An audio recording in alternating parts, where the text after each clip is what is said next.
आज की short analysis में हम डिस्कस करेंगे बैंक निफ्टी इंडेक्स के ऊपर। और दोस्तों यहाँ पर मल्टी टाइम फ्रेम को एक साथ कोऑर्डिनेट करके हम एक बहुत ही ज़बरदस्त शॉर्ट सेलिंग स्ट्रेटेजी बनती है यहाँ पर डाउन साइड पर।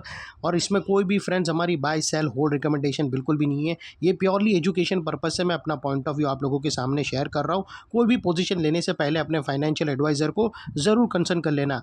दोस्तों बैंक निफ्टी के डेली चार्ट टाइम फ्रेम के अंदर यहाँ पर एक हमें negative chart pattern already breakdown होता हुआ दिखा था, और वो था दोस्तों inverted cup and handle pattern.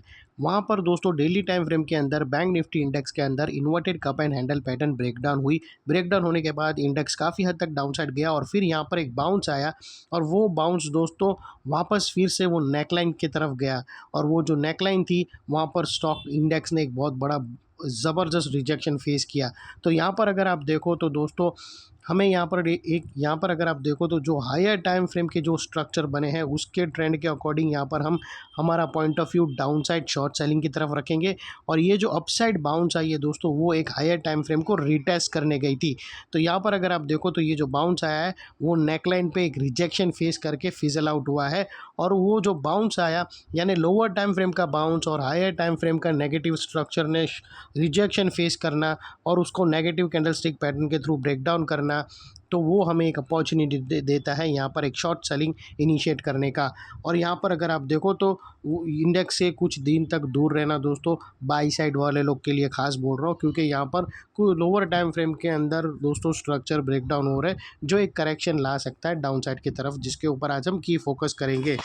तो दोस्तों अगर आप देखो तो ये वो बॉटम थी जहाँ पर इंडेक्स के अंदर एक अपसाइड मूव आया दोस्तों, और यही पैरेलल मूव दोस्तों हायर टाइम फ्रेम में एक रीटेस्ट का काम किया, जिसको मैं जब चार्ट पैटर्न आप लोगों को बताऊंगा तब मैं बताऊंगा कि कैसे एक inverted cup and handle pattern में रिट्रेस हुआ। ये जो बाउंस आया था अपसाइड में पैरेलल चैनल का, इसने एक रिटेस्ट का काम किया है दोस्तों।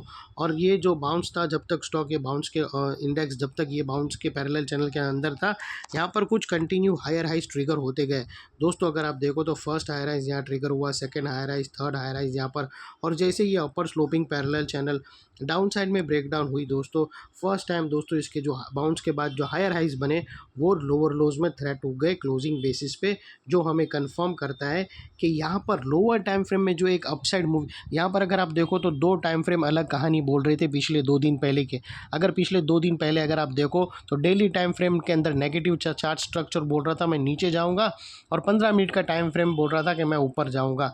लेकिन दोस्तों जीत हमेशा बड़े टाइम फ्रेम की होती है। तो ये जो 15 मिनट का टाइम फ्रेम ने बोला था मैं ऊपर जाऊँगा, वो ऊपर तो गया, लेकिन उसके सोडा का जोश फुस हो गया। ऊपर जाकर उसकी जो रैली थी वो फिजल आउट हो गई।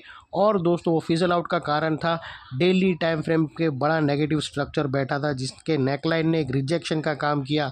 और ये जो इसने जो बाउंस दिया था लोअर टाइम फ्रेम का, उसको हम अपॉर्चुनिटी के तहत देखकर उसको शॉर्ट सेलिंग यहाँ पर कर सकते हैं अपने एडवाइज़र को पूछकर दोस्तों। तो यहाँ पर हमें दोस्तों ओवरऑल देखो तो दो बड़ी नेगेटिव चीज़ एक साथ मिल गई। पहले तो upper sloping parallel channel down side में ब्रेकडाउन हो गई। जैसे ये डाउन साइड में ब्रेकडाउन हुई, जो अपसाइड बाउंस आया था वो पूरा फिजल आउट हो गया। और दोस्तों सेकेंडली इसके जो हायर हाइज थे वो लोअर लोज में शिफ्ट हो गए क्लोजिंग बेसिस पे, जो हमें कंफर्म करता है कि स्टॉक के अंदर जो अपसाइड बाउंस बना था, जो बोल रहा था कि मैं ऊपर जाऊंगा, उसने अपना रुख बदल दिया। जो लोअर टाइम फ्रेम पॉजिटिव में चेंज हुए थे पिछले 2 दिन पहले, वो वापस नेगेटिव की तरफ शिफ्ट हो चुके हैं, एज लॉन्ग एज उन लोग के हायर हाइज प्रोटेक्टेड है। अगर हायर हाइज थ्रेट हुए तो फिर से यहाँ पर अपसाइड बाउंस बन सकता है, लेकिन इसके चांसेस बहुत ही रेयर है दोस्तों। और दोस्तों यहाँ पर अगर आप देखो तो यही वो नेकलाइन, ये जो पैरेलल चैनल जो ब्रेकडाउन हुई है लोअर टाइम फ्रेम की, यही वो एरिया है जिसके आसपास हायर टाइम फ्रेम की नेकलाइन भी बैठी थी, और जिसने एक स्ट्रॉन्ग रिजेक्शन का काम किया। और दोस्तों बात कर लेते हैं यहाँ पर डाइवर्शन का। तो फ्रेंड्स अगर आप RSI डालकर चेक करो तो आपको यहाँ पर क्लियरली नेगेटिव डाइवर्शन विटनेस होगा। प्राइस एक्शन के जो हायर हाई स्विंग अगर आप देखो तो दोस्तों यहाँ से कंटिन्यूसली अप साइड की तरफ टिल्ट हुए हैं, और वही RSI के देखो तो डाउन साइड में टिल्ट होकर यहाँ से हमें एक ब्रेकडाउन मिला है, जो एक डाउन साइड मोमेंटम इनिशिएट कर सकता है स्टॉक के अंदर। और अल्टीमेटली दोस्तों बात कर लेते हैं यहाँ पर चार्ट पैटर्न की। तो दोस्तों यहाँ पर चार्ट पैटर्न की बात करो तो दोस्तों यहाँ पर एक बहुत बड़ी हमें रेंज ब्रेकआउट क्लियरली विटनेस होती है दोस्तों। ये ऑलरेडी देखो तो यहाँ पे रेंज ब्रेकआउट हो चुकी है। इसकी नेकलाइन देखो तो वो समवेयर अराउंड 48,300 के आसपास है, और यहाँ पर इंडेक्स का जो नेक्स्ट टारगेट निकल कर आता है वो तकरीबन दोस्तों 47,900 से लेकर 47,840 तक और ये भी ब्रेक कर सकता है दोस्तों। स्ट्रक्चर तो इतना बुरा है, अगर ये ब्रेक किया तो उसके बाद और भी डाउन साइड स्टार्ट होंगी, जिसको हम डबल धमाका डाउन साइड में उसको चेक करके हम फर्दर एनालिसिस करेंगे। और वो जो ये ब्रेक करेगा तो जो डेली टाइम फ्रेम में जो नेगेटिव स्ट्रक्चर बनी थी उसके भी टारगेट हीट होंगे। और अभी तुमको दोस्तों वो लेवल के पास लेके जाता हूँ। ये जो मैं बता रहा था, ये जो बाउंस आया है यहाँ से अपसाइड में, और यही वो एरिया था दोस्तों जहाँ पर बड़े पैटर्न की एक नेकलाइन थी, जिसको अगर आप देखो तो यहाँ पर डेली टाइम फ्रेम में अगर मैं आप लोगों को लेके जाऊँ तो दोस्तों आप लोग देख सकते हो कि यहाँ पर हमें एक नेगेटिव स्ट्रक्चर मिला था। यहाँ पर अगर आप देखो तो negative cup and handle pattern already बनकर ब्रेक डाउन हुआ था। फिर ये जो रैली आई थी अपसाइड में वो नेकलाइन के आसपास आई, और ये जो बड़े पैटर्न का जो नेकलाइन था उसके पास है, और फिर से डाउन साइड में फिजल आउट हो गई। और इसी का ही हम फ़ायदा उठा रहे, ये जो बाउंस आया था उसी का ही हम फ़ायदा उठाकर वापस डाउन साइड पे। तो ये अगर आप ओवरऑल देखो तो ये एक रीटेस्ट अपॉर्चुनिटी भी है, और लोअर टाइम फ्रेम के अंदर जो बाउंस आया वो बाउंस को पूरी तरह से खाने का एक अच्छा मौका मिला है। तो दोस्तों ये थी हमारी एनालिसिस फ्रेंड्स।